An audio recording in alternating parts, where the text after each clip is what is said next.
हाल चाल? सब बढ़िया? पढ़ाई लिखाई चल रही है? सब मस्ती में? चलिए, मैं अनिल कुमार मेहता आपका पुनः स्वागत करते हैं आपके और हमारे सुंदर से YouTube चैनल केमिस्ट्री वाला AK मेहता या फिर जेएल साइंस या मिशन रे ऑप्टिक्स 06 के साथ। इसके अंतर्गत आज हम लोग देखेंगे स्फेरिकल मिरर के बारे में। स्फेरिकल मिरर मतलब कि गोलीय दर्पण के बारे में देखना है। गोलीय दर्पण क्या है, इसके कुछ की पॉइंट वगैरह, डिफिनेबल टर्म। आज इंट्रोडक्शन है स्फेरिकल मिरर के। और इनसे पहले हम लोग पढ़े हैं प्लेन मिरर। प्लेन मिरर में इमेज का निर्माण, प्लेन मिरर में number of image, plane mirror में वेलोसिटी कि वस्तु को ऐसे ऐसे आगे पीछे ऊपर नीचे ले जाएं तो प्रतिबिंब कितना आगे पीछे मिरर के रिस्पेक्ट में कितना आगे पीछे ऊपर नीचे जाएगा। ठीक, वहां पर रिस्पेक्ट को देखना है। यदि वही रिस्पेक्ट यदि वस्तु के रूप में पूछ दें तो वो डबल हो जाएगा। क्या हो जाएगा? डबल हो जाएगा। मिरर के रिस्पेक्ट में बराबर रहता है। यदि आपने पिछला लेक्चर नहीं देखा है तो आप उसे देख लीजिए, डिस्क्रिप्शन में लिंक है और क्या कहते हैं कि आई बटन में भी लिंक दे दी गई है, देख लीजिए, आ गए होंगे। और अंत में इंड स्क्रीन पर वीडियो मिल जाएगी। प्रारंभ करने से पहले एक छोटी सी रिक्वेस्ट, यदि आप अभी हमारे साथ जुड़ रहे हैं तो चैनल को सब्सक्राइब कर लीजिए, बेल आइकन को भी प्रेस कर लीजिए ताकि आने वाले वीडियो का तमाम नोटिफिकेशन आपको मिलती रहे और आपकी अध्ययन इसी तरह से चलते रहे। तो आइए प्रारंभ करते हैं हम लोग आज स्फेरिकल मिरर। तो हेडिंग डाल दीजिए spherical mirror. Spherical mirror, spherical mirror. Spherical mirror का हिंदी होता है गोलीय दर्पण। कौन सी लिए? गोलीय। अब सही है गलत है ये नहीं जानते हैं, ये होता है कि ये होता है पता नहीं। गोलीय दर्पण। कौन सी पान है? गोलीय दर्पण। यो गोलीय, गोलीय दर्पण कहते हैं इसको। गोलीय दर्पण किसको कहते हैं? गोलीय दर्पण, प्लेन मिरर किसको कहते हैं? तो कहता है कि दैट मिरर, मिरर तो होना ही चाहिए। मिरर का डेफिनेशन पहले ही बताए थे कि एक रिफ्लेक्टिंग सरफेस होता है और एक पॉलिश्ड सरफेस होता है। ठीक, that mirror of which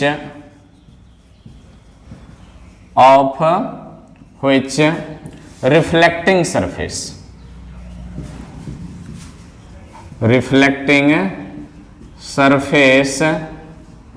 is spherical shaped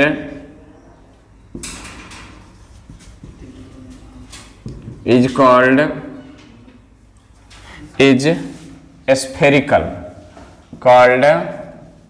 spherical mirror। spherical mirror, spherical mirror क्या कहता है कि दैट मिरर, वह दर्पण, ऑफ व्हिच जिसका रिफ्लेक्टिंग सरफेस, परावर्तक सतह क्या होता है? स्फेरिकल होता है, गोलीय होता है, उसे क्या कहते हैं? स्फेरिकल मिरर कहते हैं। क्लियर? पिक्चर के माध्यम से देख लेते हैं। ये मान लिया जाए कि एक स्फेयर है, ये मान लेते हैं क्या है? एक स्फेयर है। और स्फेयर का कुछ पार्ट क्या कर देते हैं हम लोग? रंग देते हैं। इधर से मान लिया जाए इसको क्या कर दिए? कलई कर दिए, इसको पेंटेड कर दिए। अब मान लेते हैं कि इसको इधर से पेंट कर देते हैं। ठीक, इसी में हम लोग दोनों मिरर से काम चला लेंगे। ये समझिए दोनों मिरर हो गया इस तरह से। अब देखिए यहां से बांट लिए, मोटा मोटी क्या कर लिए, इसको बांट लिए। तो इधर वाला देखिए, ये क्या है? इसका रिफ्लेक्टिंग सरफेस, रिफ्लेक्टिंग फेस। और इधर क्या है? इधर से ये क्या है? ये है रिफ्लेक्टिंग सरफेस, रिफ्लेक्टिंग सरफेस। तो आप यहां पर देख रहे हो सरफेस, यहां पर देख रहे हो कि सरफेस जो है, रिफ्लेक्टिंग सरफेस जो है वो दो तरीके से हो रहे हैं। एक थोड़ा उभरा हुआ प्रतीत हो रहा है और एक धंसा हुआ प्रतीत होता है। तो यहीं से स्फेरिकल मिरर की टाइप्स आ जाती है। स्फेरिकल मिरर कितने प्रकार के? दो प्रकार के। पहले आप इनको नोट कर लीजिए, फिर आगे बढ़ते हैं। फटाक से नोट कर लीजिए। तो चलिए इनको नोट कर लिए। ये देख यहां पर दर्शन हो गया। हिंदी की कोई भरोसा नहीं है, समझ गया ना? इसलिए इसको दर्पण कर लीजिए, पेटकट्टा को हटा दीजिए। अब तो दर्पण हो गया। नहीं, दर्पण एक ऐसी चीज है ना जो इंसान के सारे गुणों और अवगुणों को क्या करता है, दिखाता है। ठीक, गुणों अवगुणों को नहीं दिखाता है, मुंह कान भस्कल भास्कल है कि नहीं, इसी को दिखाता है, बुझिए ना। और मन की जो दर्पण होती है, अंतः मन की दर्पण, उसमें आप गुण और अवगुण का दर्शन कर सकते हैं। नहीं, तोरा मन दर्पण कहलाए, भले बुरे सारे कर्मों को देखे और दिखाए, तोरा मन दर्पण कहलाए। तो क्या हो गया, एस फे री कर मी रोर। तो स्फेरिकल मिरर देख लीजिए, तो दो प्रकार के स्फेरिकल सतह देखे थे आप, रिफ्लेक्टिंग सतह, सरफेस। तो स्फेरिकल मिरर भी कितने प्रकार के, दो प्रकार के याद रखेंगे। एक होता है कॉनकैव मिरर, कॉनकैव मिरर। अब हिंदी मत पूछना, फिगर बनाएंगे, अपने आप पता चल जाएगा उत्तल की अवतल। कॉनकैव मिरर। और दूसरा है कॉन्वेक्स मिरर। दूसरा क्या है, कॉन्वेक्स मिरर। कॉनकैव मिरर क्या होता है कि यह स्फेयर का क्या होता है, एक पार्ट होते हैं, स्फेयर के एक पार्ट होते हैं, और इसका जो होता है ये ऊपरी सतह कलई किया हुआ रहता है, माने धसा हुआ जो है, ये रिफ्लेक्टिंग सरफेस है, रिफ्लेक्टिंग सरफेस। ये रिफ्लेक्टिंग सरफेस है, जिसको क्या कहते हैं, कॉनकैव मिरर कहते हैं। इसमें जब आ जाइए तो ये भी क्या होते हैं कि स्फेयर का पार्ट होते हैं, एक स्फेयर का पार्ट होते हैं, इसी स्फेयर का पार्ट है। और इसका जो है अंदर वाला भाग, कौन वाला, अंदर वाला भाग क्या क्या हुआ है, कलई क्या हुआ है। ये बाहर से क्या है, ये रिफ्लेक्टिंग सरफेस है।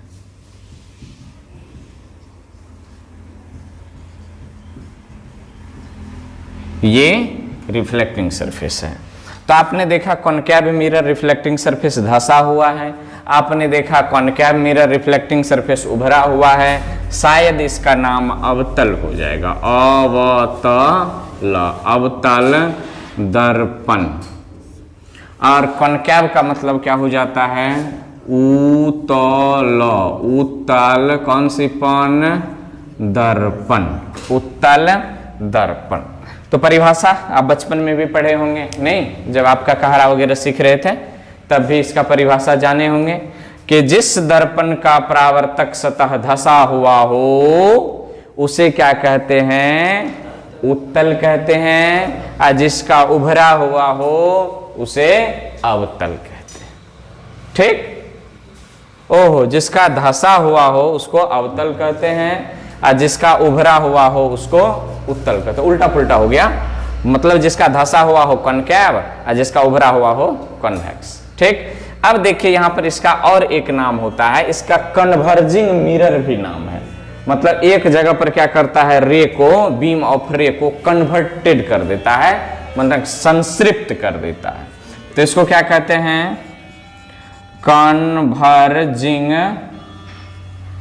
मिरर भी कहिए, कन्वर्जिंग मिरर कहिए इसको।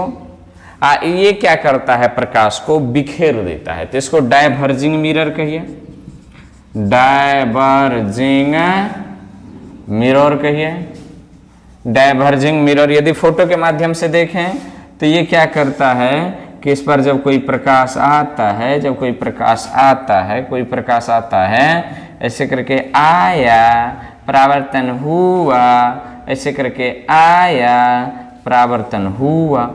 तो यहां पर इधर से आया,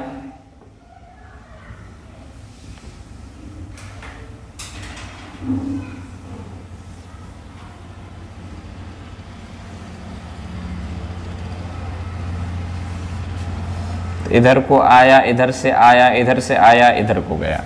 तो ये क्या होता है कि एक बिंदु पर मिल जाता है, एक बिंदु पर मिल जाता है। इसमें क्या होता है, डायवर्जिंग वाला में, डायवर्जिंग वाला में प्रकाश तो आया, प्रकाश तो आया, पर क्या हुआ, इधर की ओर चल गया। पर ये मिलता नहीं है, मिलता नहीं है, मिलता हुआ प्रतीत होता है। इधर से गया, इधर से गया, ऐसे करके चल जाता है। ये मिलता नहीं है, ये मिलता हुआ क्या होता है, प्रतीत होता है। ये कहानी होती है इसमें। ठीक, अब देखिए स्फेरिकल मिरर के जो नॉर्मल होते हैं वो सेंटर से गुजरते हैं। कहां से गुजरते हैं, सेंटर से। याद रखेंगे, नोट में याद रखेंगे, स्फेरिकल मिरर में नॉर्मल, जिसको अभिलंब कहते हैं, normal on incident point is passing through center of curvature। Spherical mirror, note में क्या लिखे, स्फेरिकल मिरर में नॉर्मल ऑन इंसिडेंट पॉइंट, आपतित बिंदु पर, माना आपतन बिंदु पर जो लंब होता है वो कहां से गुजरते हैं, सेंटर ऑफ कार्वेचर, माना वक्रता केंद्र से। वक्रता, जो वक्र देता है वह केंद्र, जो उल्टी करते हैं वक्र दे, उसे क्या कहते हैं, वक्रता केंद्र कहते हैं। आई बात समझ में?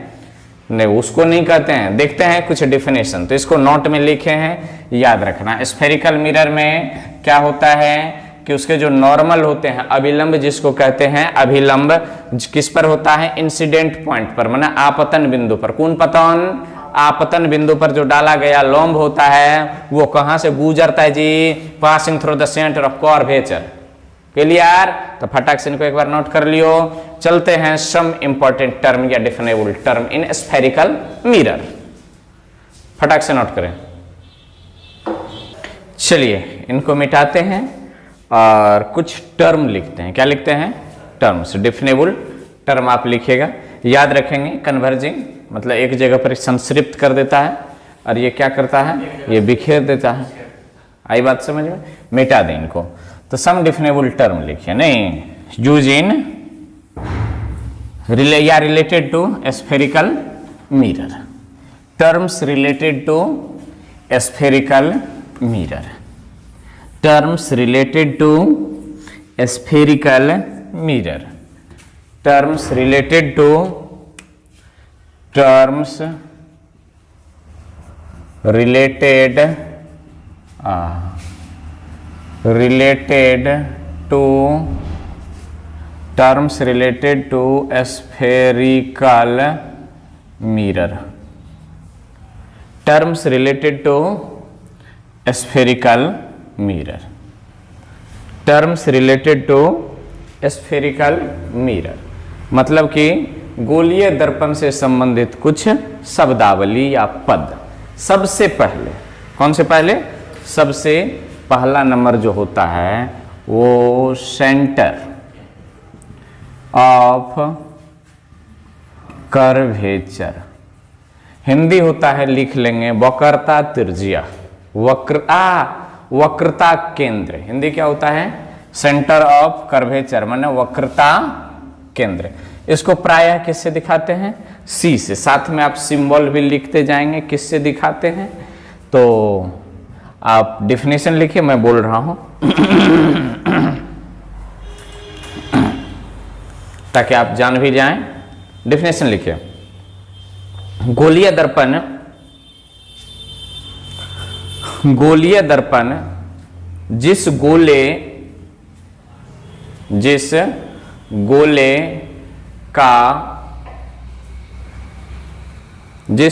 का हिस्सा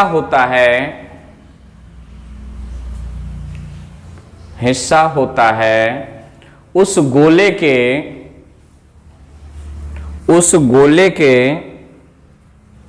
केंद्र बिंदु को, उस गोले के केंद्र बिंदु को वक्रता केंद्र या सेंटर ऑफ कर्वेचर, वक्रता केंद्र या सेंटर ऑफ कर्वेचर कहते हैं। वक्रता केंद्र या सेंटर ऑफ कर्वेचर कहते हैं। ठीक, अब देख लीजिए, फोटो में देख लेते हैं। मान लिया जाए कि ये एक गोलीय दर्पण है, कौन सा दर्पण है आप देख करके खुद ही पता लगा लोगे। ये दर्पण है, यूं गया ऐसे ऐसे ऐसे ऐसे ऐसे ऐसे।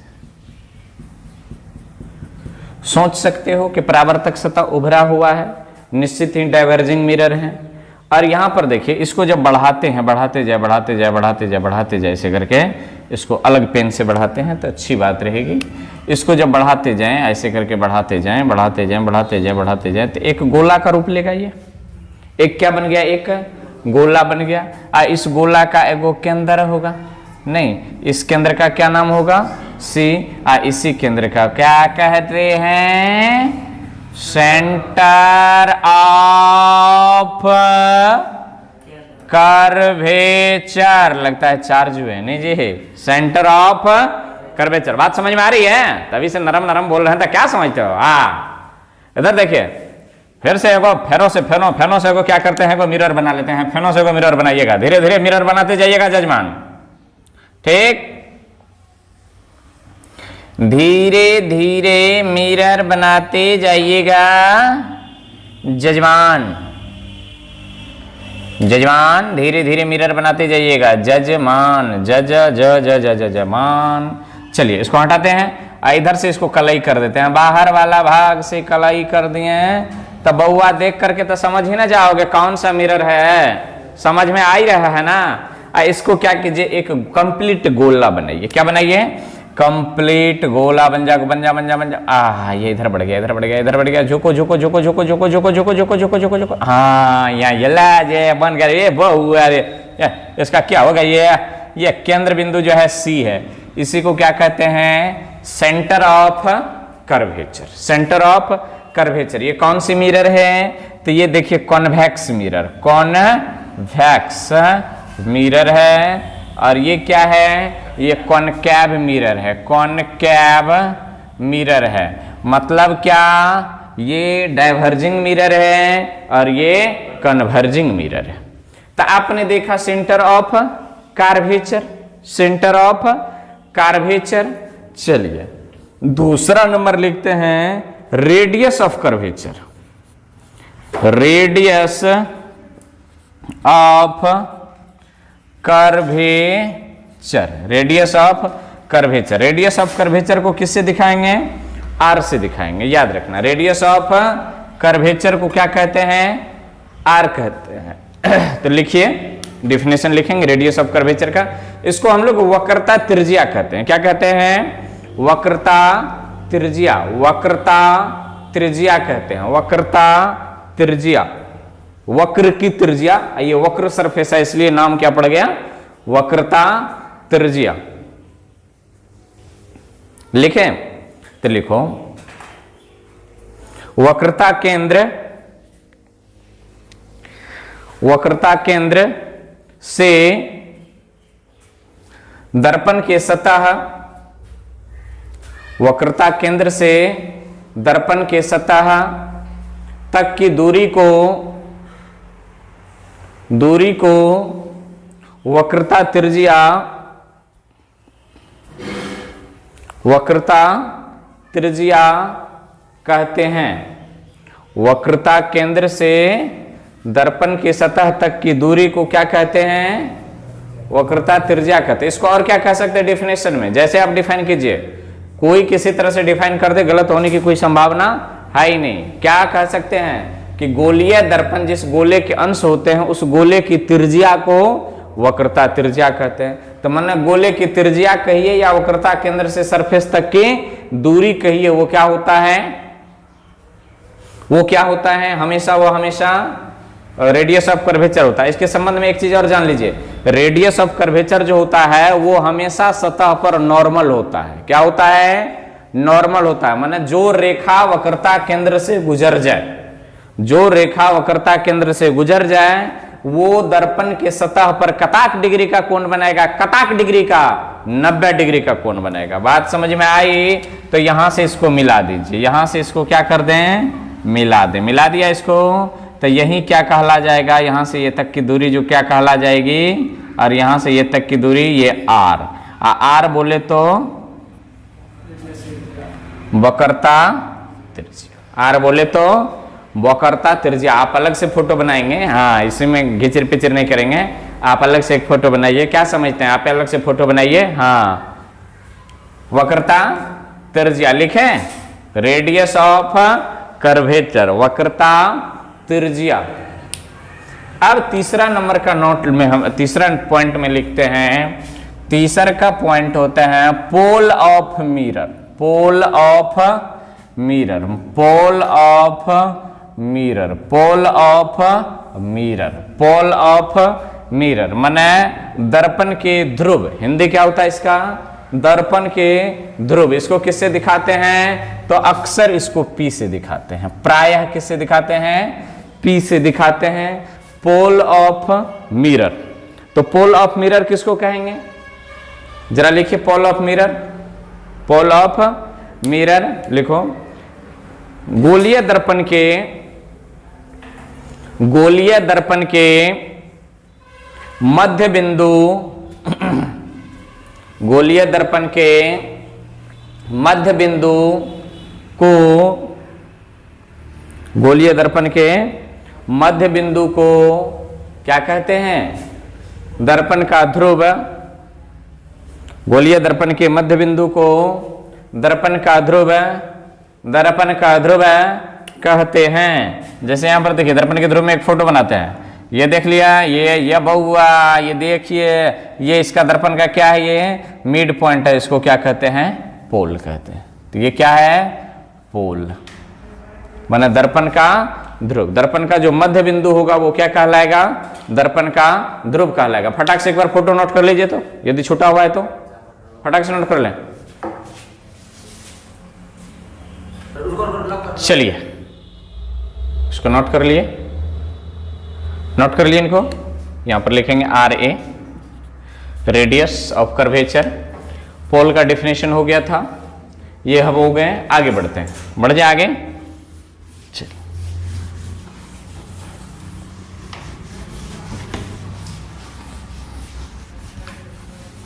डायग्राम उग्राम भी बना लिया था, डायग्राम उग्राम बना लिया था। चलिए अच्छी बात है, डायग्राम उग्राम बना लिए थे। याद रहे निमंत्रण आ चुके हैं, ये कार्ड है और ये कार्ड है, निमंत्रण आ चुके हैं, अंदर नहीं खोलेंगे। हाँ चलिए, तो भोज पर ध्यान दीजिए थोड़ा। Terms related to spherical mirror में आगे बढ़ते हैं। तीसरा, चौथा नंबर हो जाएगा ना। चौथा नंबर कहता है principal, principal axis, principal axis. Principal axis किसको कहेंगे, तो यहां पर देखिए लिख लीजिए ना, प्रिंसिपल एक्सिस को किसे कहते हैं, डेफिनेशन लिखिए ना, लिखो। वक्रता केंद्र तथा दर्पण के, वक्रता केंद्र तथा दर्पण के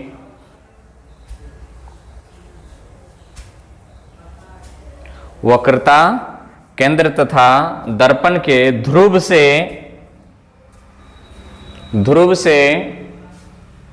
गुजरने वाली, कौन वाली, गुजरने वाली एक्सिस या अक्ष को principal axis, principal axis, principal axis कहते हैं, प्रधान अक्ष, प्रिंसिपल एक्सिस कहते हैं। देख लीजिए फिगर में, ये मान लिया जाए कि एक दर्पण है, कौन सी पन, दर्पण, और दर्पण का ये सेंटर है, सॉरी मध्य बिंदु है जिसको पोल कहते हैं। इसको एक रेड, इसका क्या कीजिए, इसका एक सर्किल पूरा कीजिए, सर्किल सर्किल सर्किल। वृत्त पूजा कर लिए, वृत्त पूरा कर लिए, इसका सर्किल पूरा किए। जब इसको पूरा कर लिए तो यहां पर क्या होता है, एक सेंटर ऑफ कर्वेचर होता है। अब एक ऐसी रेखा खींचनी है जो सेंटर तथा ध्रुव दोनों से गुजर जाए। तो ऐसी रेखा खींचनी है जो सेंटर तथा ध्रुव दोनों से गुजर जाए, उसे क्या कहते हैं, उसे क्या कहते हैं, प्रिंसिपल एक्सिस। यही क्या है, प्रिंसिपल एक्सिस है। अब यहां पर क्या होते हैं कि कुछ पारा एक्सियल लाइन भी होते हैं। क्या कहते हैं उसको? पारा एक्सियल लाइन। पारा एक्सियल लाइन जो होता है प्रिंसिपल एक्सिस के समानांतर होते हैं। क्या होते हैं? प्रिंसिपल एक्सिस के समानांतर होते हैं, परंतु वो सेंटर ऑफ कर्वेचर और ध्रुव से गुजरेगा इसकी कोई आवश्यकता नहीं है, पर इनके क्या होते हैं? समानांतर होते हैं। प्रिंसिपल एक्सिस एक और पारा एक्सियल लाइन कई हो सकते हैं। तो आई बात समझ में? इसको फटाक से आप नोट कर लीजिए। आगे चलते हैं। ये कितना नंबर था? चौथा नंबर होगा ये। उसके बाद पांचवा नंबर टर्मिनोलॉजी नंबर 5। तो टर्मिनोलॉजी नंबर 5 में हम लोग लिखते हैं फोकस। मेन फोकस कहिए ना, मेन फोकस। मेन फोकस को किससे दिखाते हैं? कैपिटल एफ से दिखाते हैं। मेन फोकस को किससे दिखाएंगे? कैपिटल एफ से। कहते हैं इसको मुख्य फोकस कहते हैं। लिख लिए?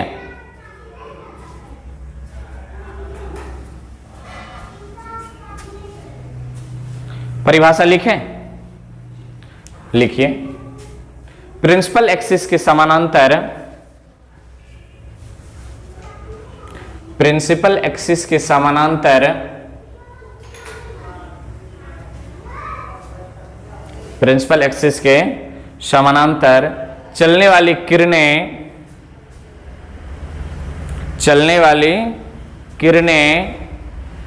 दर्पण से परावर्तन के बाद, किसके बाद? दर्पण से परावर्तन के बाद, दर्पण से परावर्तन के बाद प्रिंसिपल एक्सिस के जिस बिंदु पर मिलती है,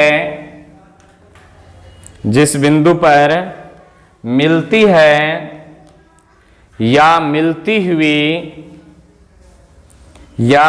हुई प्रतीत होती है,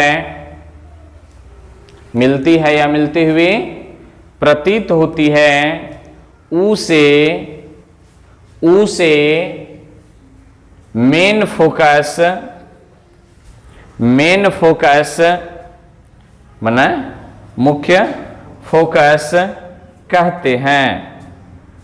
उसे क्या कहते हैं? मुख्य फोकस कहते हैं। देखिए फोटो बनाते हैं। ये मान लिया जो दो प्रकार के फोटो बनाएंगे।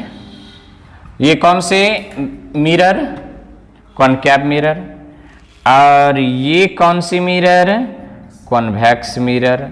दोनों में क्या करेंगे? एक प्रिंसिपल एक्सिस डाल देंगे। दोनों में क्या करेंगे? एक प्रिंसिपल एक्सिस डाल देंगे। यहां पर पोल बना देंगे, यहां पर पोल बना देंगे, पोल पर तार जोड़ देंगे, बिजली खींच देंगे, वायरिंग कर देंगे। नहीं, तो यहां पर क्या करते हैं कि प्रिंसिपल एक्सिस के समानांतर चलने वाले किरणें दर्पण से परावर्तन के बाद प्रिंसिपल एक्सिस के जिस बिंदु पर मिलती है या मिलती हुई प्रतीत होती है, उसे क्या कहते हैं? मुख्य फोकस कहते हैं। यहां पर मिलती हुई प्रतीत होती है। यहां पर मान लेते हैं कि यहां पर मान लेते हैं कि कुछ ऐसे यूं ही सी होता होगा। यहां पर पोल है, तो इसी को अपन क्या कहेंगे? इसी बिंदु को अपन क्या कहेंगे? मुख्य फोकस। मुख्य फोकस। अब यहां पर ले जाएंगे प्रिंसिपल एक्सिस के समानांतर। प्रिंसिपल एक्सिस के समानांतर प्रकाश की किरणें गुजरेगी। प्रिंसिपल एक्सिस के समानांतर किरणें गुजरेगी और मिरर से क्या होगा? परावर्तन। परावर्तन के बाद। अब ये मिलती नहीं है। अब देखो ना, इसको आगे बढ़ा दो तो ये कहीं पर मिलेगा, कहीं नहीं मिलेगा। ये मिलती हुई क्या होती है? प्रतीत होती है। तो इसको प्रतीत करा दो, मिलते हुए प्रतीत करा दो। तो मिलते हुए क्या होती है? प्रतीत होती है। उसे क्या कहते हैं? मुख्य मुख्य मुख्य मुख्य फोकस कहते हैं। इसे क्या कहते हैं? मुख्य फोकस, मेन फोकस कहते हैं। साइन ऑफ कन्वेंशन में बताएंगे क्या पॉजिटिव क्या नेगेटिव। तभी देखे आपने मेन फोकस किसको कहते हैं। फटाक से नोट कीजिए, इनको फिगर भी नोट करते जाएंगे, फटाफट नोट कीजिए।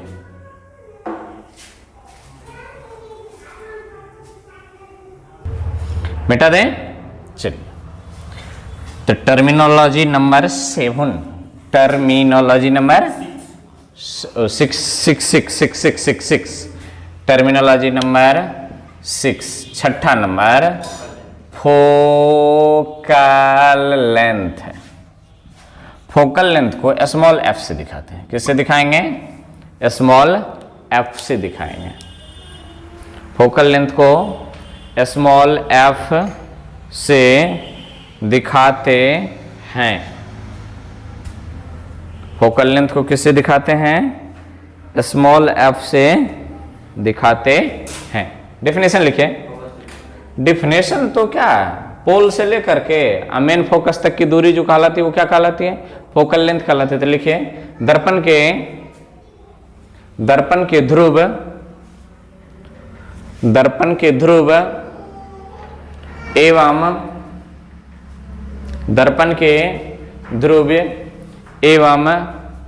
मेन फोकस तक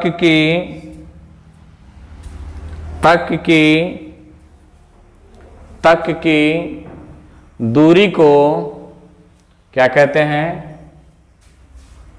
फोकस दूरी, अंग्रेजी में फोकल लेंथ, और उसको कहिए तो फोकसांतर।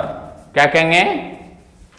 फोकल लेंथ और या फोकसांतर कह दीजिए, कहते हैं।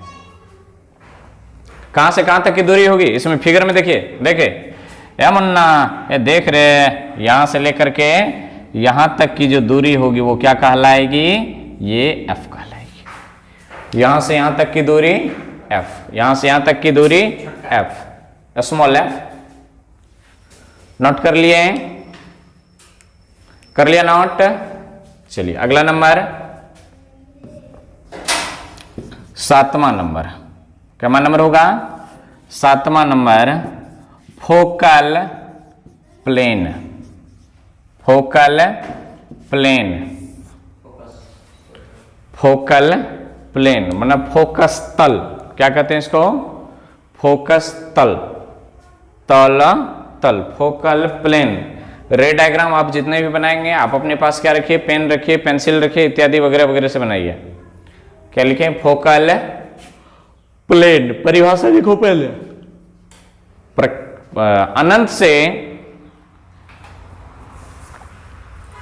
अनंत से आने वाली समानांतर किरणें, अनंत से आने वाली समानांतर किरणें दर्पण से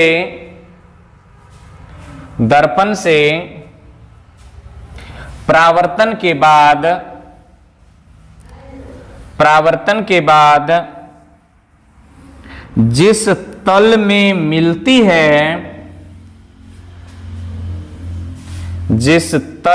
मिलती है, उसे फोकल प्लेन या फोकस तल, फोकल प्लेन या फोकस तल कहते हैं। इसको क्या कहेंगे? पी। यहीं पर कहीं पर कौन होगा? सी। यहीं पर कहीं पर कौन हो जाएगा? एफ। अभी रहने दीजिए, और इसको कलई कर देंगे किधर से? इधर से। यहां पर दो बातें याद रखेंगे, अनंत से आने वाली प्रकाश प्रिंसिपल एक्सिस के समानांतर नहीं होते हैं, आपस में समानांतर होते हैं लेकिन प्रिंसिपल एक्सिस के समानांतर नहीं होते हैं। ये बहुत बड़ी अवधारणाएं हैं, क्या कहते हैं, गलत अवधारणाएं हैं कि अनंत से आने वाली प्रकाश की किरणें कहां पर मिल जाते हैं, किसके समानांतर हो जाते हैं, प्रधान अक्ष के समानांतर। जी नहीं, ऐसा कुछ नहीं होता है, वो आपस में क्या होते हैं, समानांतर होते हैं। तो क्या कहते हैं, अनंत से आने वाली प्रकाश की किरणें आपस में क्या होते हैं, समानांतर होते हैं, आपस में समानांतर होते हैं, आपस में समानांतर होते हैं।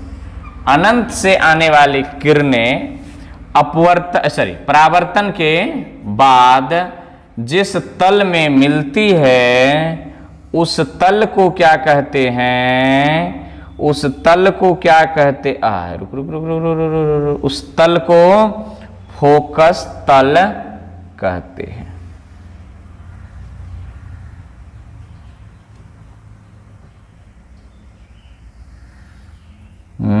एक बार जिस होकर के खिंचा गया उसी होकर के जा रहा है।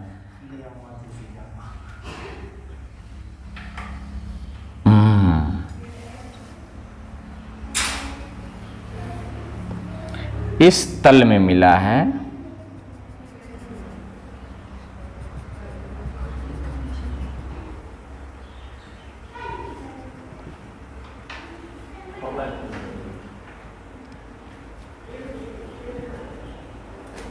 इसी तल का क्या नाम है, फोकल प्लेन।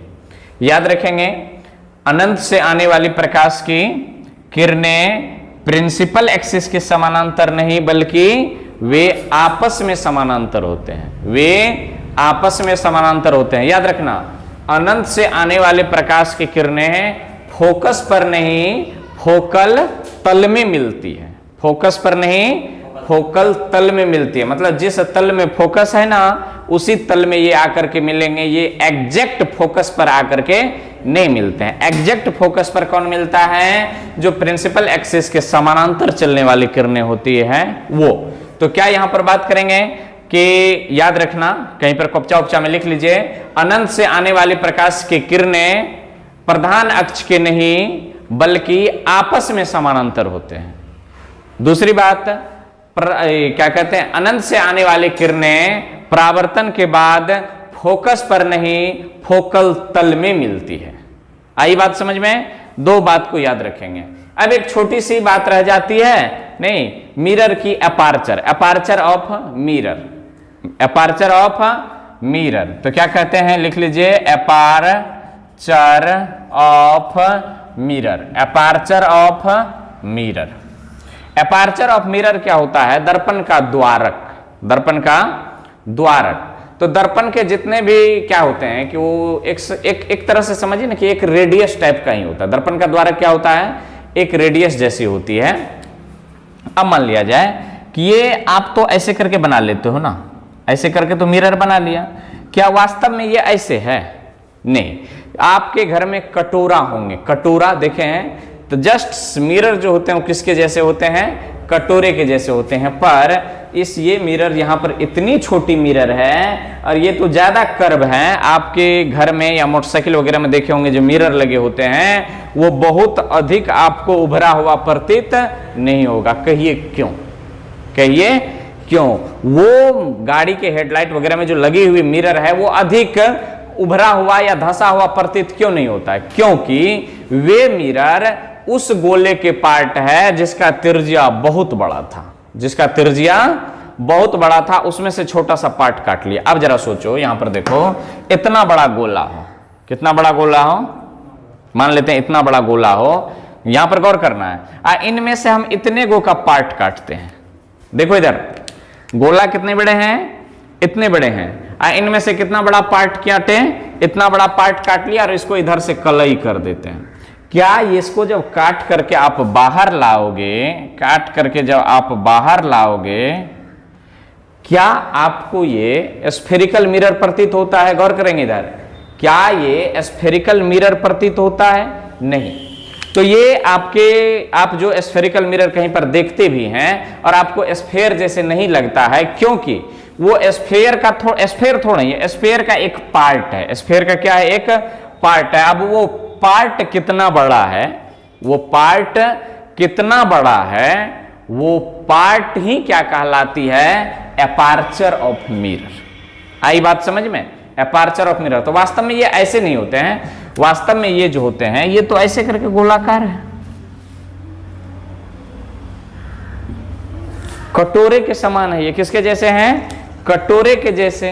तो ये जो इसकी रेडियस यहां से यहां तक आ जाती है, तो इसको क्या कहते हैं हम लोग, इसी को एपर्चर कहते हैं। इसको क्या कहते हैं, एपर्चर कहते हैं। तो इसकी परिभाषा कैसे बनाते हैं कि मिरर के लंबाई को क्या कहते हैं, मिरर की एपर्चर या द्वारक कहते हैं।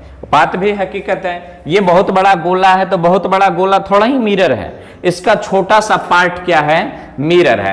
एताक गो का जब पार्ट काट करके यहां लगाएं तो क्या आपको ये स्फेरिकल मिरर जैसे प्रतीत हो रहा है, तो कहेंगे नहीं हो रहा है। क्यों, क्योंकि इसकी बहुत बड़ी रेडियस, बहुत बड़ी हमने परिधि सॉरी क्या कहते हैं, त्रिज्या की नहीं काटे हैं, छोटो गो का काटे हैं, छोटो गो का काटे हैं। तो छोटो गो का जो काटे हैं तो इसकी लंबाई इतनी होगी, तो इसकी लंबाई जो कहलाती है ये क्या कहलाती है, एपर्चर कहलाती है। एक लाइन में लिख लेंगे, दर्पण की लंबाई को क्या कहते हैं, दर्पण के एपर्चर। पर वास्तविकता ये नहीं है, याद रखना जी, पर वास्तविकता ये नहीं है। ये लागू कब होगा, जब क्या हो, बहुत दर्पण बहुत छोटा हो, दर्पण क्या हो, बहुत छोटा हो। अब जरा सोचो, बहुत बड़ा दर्पण है, इतना बड़ा दर्पण है, देखिए इतना बड़ा दर्पण है, तो मिरर की लंबाई ये थोड़ा ही है, ये थोड़ा ही मिरर की लंबाई है। गौर करो इधर, ये मिरर की लंबाई नहीं है, मिरर की लंबाई कौन हो जाती है, ये मिरर की लंबाई ये। तो ये छोटे छोटे दर्पण के लिए अपार्चर की बात करते हैं। तो मिरर की अपार्चर जो होती है बहुत छोटे दर्पण के लिए होती है। किसके लिए, बहुत छोटे दर्पण के लिए, जिसके ई भाग में और इस सतही भाग में कोई खास अंतर ना हो। पर यहां पर देखिए, इसका सतह का यदि हम लंबाई लें और यहां से यहां तक का लंबाई लें, क्या दोनों एक के जैसा होगा, अलग अलग हो जाएगा। तो इसमें इसको हम मिरर की लंबाई नहीं कहेंगे, इसमें इसको मिरर की लंबाई नहीं कहेंगे। पर छोटे से मिरर के लिए इतने गो मिरर के लिए इसके मिरर की लंबाई कहिए या फिर मिरर के अपार्चर कहिए, बात एक ही है। आई बात समझ में। तो क्या लिखे हैं, छोटे दर्पण के लिए मिरर की लंबाई को क्या कहते हैं, अपार्चर ऑफ मिरर कहते हैं। आई बात समझ में। तो ये आपको बताएं अभी टर्मिनोलॉजी, क्या बताएं, टर्मिनोलॉजी। जब आप टर्मिनोलॉजी देख लिए हैं और लेंथ भी लंबी होती जा रही है, तो नोट कर लीजिए 1 2 3 4 5 6 7 8 9 10। चलिए, तो इन्हीं के साथ हम आपसे लेना चाहेंगे विदा। अगले एपिसोड में मिलेंगे 07 के साथ, जिसमें हम लोग आएंगे कुछ साइन ऑफ कन्वेंशन, मतलब जिसको चिन्ह परिपाटी कहते हैं। क्या कहते हैं, चिन्ह परिपाटी। और relation between radius of curvature and focal length, दो के साथ आएंगे, radius of curvature and focal length, और क्या, साइन ऑफ कन्वेंशन। तो साइन ऑफ कन्वेंशन वाली बात जो है ये मोस्ट इंपॉर्टेंट टॉपिक है। यदि आप साइन ऑफ कन्वेंशन नहीं जानते हैं, ये चीज तो आपने आज जो बताया ये 10th में भी पढ़े होंगे, 10th में भी पढ़े होंगे। यदि आप साइन ऑफ कन्वेंशन नहीं जानते हैं तो शायद लाइट का या मिरर या लेंस से संबंधित एक भी क्वेश्चन को हिला नहीं पाएंगे। यदि साइन ऑफ कन्वेंशन गड़बड़ हुआ तो आंसर क्या हो जाएंगे, गड़बड़ हो जाएंगे। तो इन्हीं के साथ हमें दीजिए इजाजत, पढ़ाई करते रहें। All the best.